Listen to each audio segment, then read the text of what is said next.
one day, at the age of 22 years old, you will become the first Italian ever to be #1 in the world.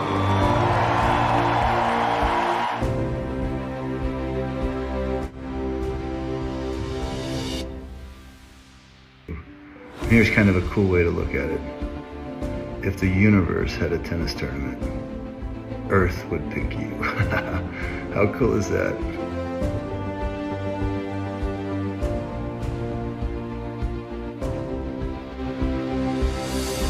In the words of Michael Jordan, it starts off with hard work and ends with champagne. You're not a human, man. You're 15 years old and you play like this. Good job.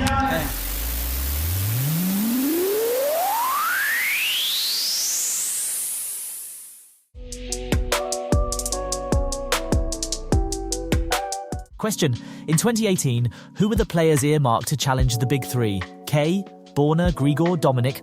I'm sure a few more come to mind, but let's be honest, tennis might have skipped a generation. These guys only won 2 Grand Slams collectively in the last 6 years. 4 of them are virtually retired. This isn't a dig at the generation, it simply shows how lucky we have been to witness the big three. Tennis is not forgiving on the body. Unassumingly, in 2018, a 16-year-old skinny Italian kid joined the Pro Tour. This kid was off the radar. Had no junior record of note. From all accounts, he only started proper tennis training when he was 13 years old. And fast forward 5 years. This skinny Italian kid is a bit less skinny. He is now the current world #1. This kid's name is Jannik Sinner. Tennis has finally delivered the next generation of talent. As a tennis fan, am I excited about him? Let's dive into his rise to the top and why he is such a scary prospect for tennis for years to come.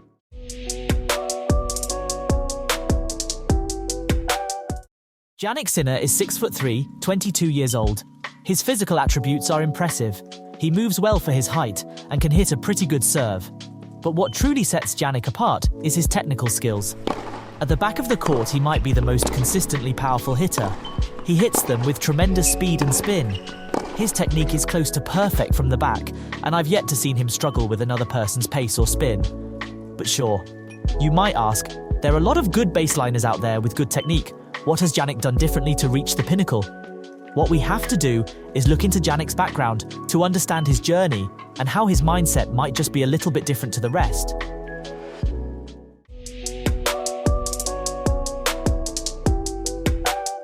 This kid grew up here, in San Candido, Italy. This isn't a place where tennis talent usually grows. Jannik grew up on the slopes, and his first love was skiing. Jannik was so good at skiing, he actually won a national championship at 7 years old. He was considered one of Italy's top junior skiers under 12. This foundation on the slopes gave him an uncanny ability to balance in awkward positions. It also taught him weight transfer, which he has mastered for his ground strokes.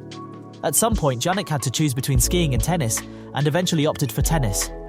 Thank the tennis gods for that one. And on reflection, he said the decision he made was because in tennis you can make mistakes. You can lose points, but you can still win the match. In skiing, if you make one mistake, you're out. It's a dangerous sport. The moment he made that decision at 13, he moved away from his family to train at the Piatti Tennis Center full-time. This early move already showed Jannik's conviction to be the best. After 2 years at Piatti and competing briefly in the juniors, he grew bored of them and decided to enter the Pro Tour at the end of 2017. And this is where Jannik's progress really took flight.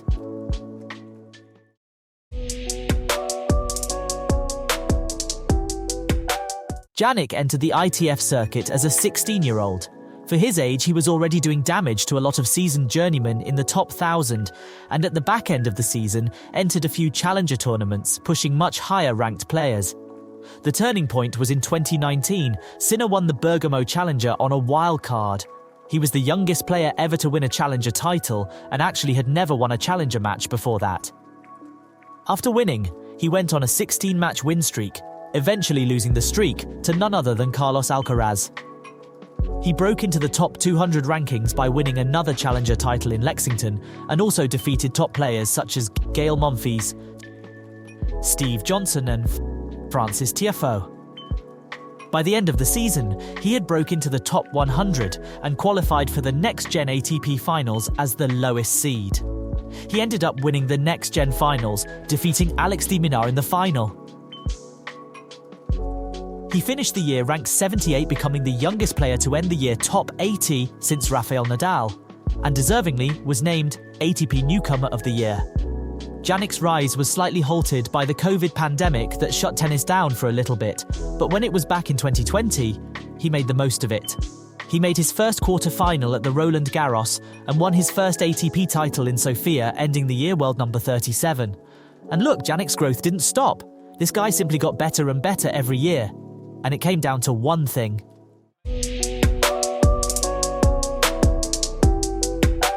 In 2021, the world got a real good look at this guy. He won 4 titles, made a Master 1000 final, and entered the top 10. Well, that is a pickup from another planet. Going into the Australian Open in 2022, Jannik was feeling good about his chances, but was completely outplayed by Stefanos Tsitsipas. This was pivotal. And again, this is where Jannik's mindset and conviction to be a better player took fold.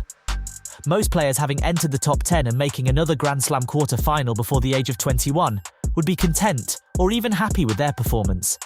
Not Jannik. Jannik overhauled his entire tennis team, parting ways with Piatti, the coach he had been with since he was 13. The coach that had made it all possible for him. Jannik said, "I wanted to throw myself into the fire and I wanted to try a different method." He hired Simone Vagnozzi and Darren Cahill as his new coaches, who have had some serious pedigree.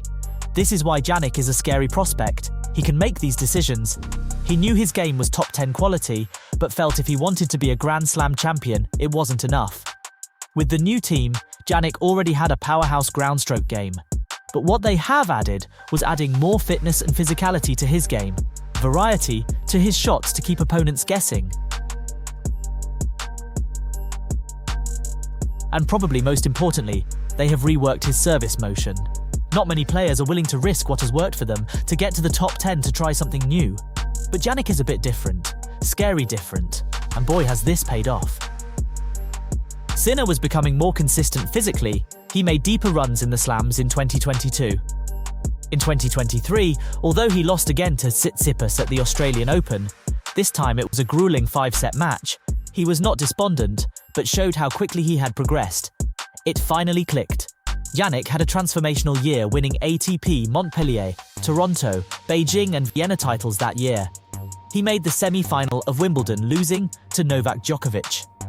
But what really showed Jannik's improvement was matching up against Novak 3 times in 12 days at the end of the year in the ATP Masters Cup and Davis Cup. Sinner got the better of Novak twice, and it was a career-defining moment, winning from match points down and eventually clinching the tie for Italy, and later going on to win the Davis Cup against Australia. The first time Italy have won since 1976. Carrying this insane form into 2024, Jannik won his first Grand Slam at the Australian Open, again beating Novak in the semi-final, this time in best of 5, and then coming back from 2 sets down in the final to beat Daniil Medvedev.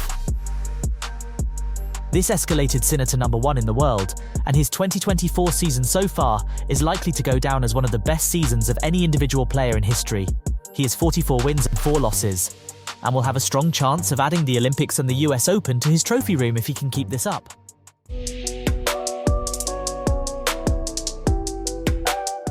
Look, it's hard to find any flaws when a player is number 1 in the world, but if Jannik wants to impart his legacy on the GOAT conversation, there is one flaw in his game compared to the big 3. The big one is Jannik's physicality. He is young, and he came into the tour with a lean frame. He has done an incredible amount of work to put on muscle, which helps keep on top of his opponents from the back of the court. However, especially in Grand Slams, his body has not matched his mental fortitude.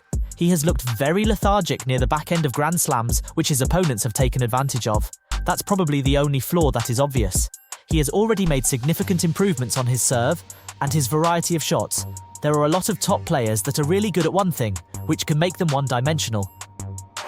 He has all the tricks, all the shots. But so early in his career, Jannik has broken the mold and continues to find more effective ways to win.